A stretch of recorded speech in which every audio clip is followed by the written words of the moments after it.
এখন দেখাচ্ছি 278-এর mirror inverter technology ফ্রিজটি। আর আসলে মানে সুসংবাদ নেই, দুঃসংবাদ বটে। এটা আসলে অলরেডি এমআরপি প্রাইস যেটা ছিল 56,490 টাকা থেকে এটা কোম্পানি 1500 টাকা অ্যাড করে অলরেডি এটা প্রায় 58,000 সামথিং করে ফেলছে, দাম বাড়িয়ে ফেলছে প্রায় 2,000 টাকার মতো।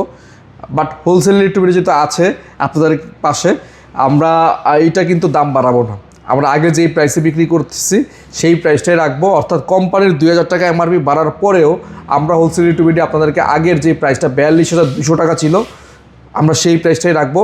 তবে সেটা থাকবে 1 থেকে 7 তারিখ পর্যন্ত, মানে 1 থেকে 7 তারিখ পর্যন্ত না, 10 তারিখ পর্যন্ত যাওয়া যাবে না ভাই। আমার স্টক 7 দিনের মধ্যে ক্লিয়ার হয়ে যাবে, এর আগেও হয়ে যেতে পারে। তবে যারা আগে আসবেন আগে পাবেন। 278-এর মিররটা 278-এর এই মিরর ফ্রিজটা পাবেন মাত্র 42,200 টাকা।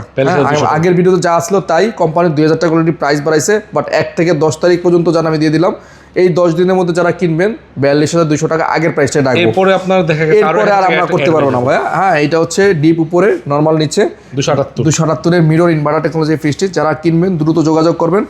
কোম্পানির পক্ষ থেকে 2,000 টাকা প্রাইস বাড়ার পরেও এমআরপি বাড়ছে, অর্থাৎ 56 পরে 58 হয়েছে। বাট আমরা আপনাদেরকে আগের প্রাইসে দিচ্ছি 10 তারিখ পর্যন্ত মাত্র 42,200 টাকায়।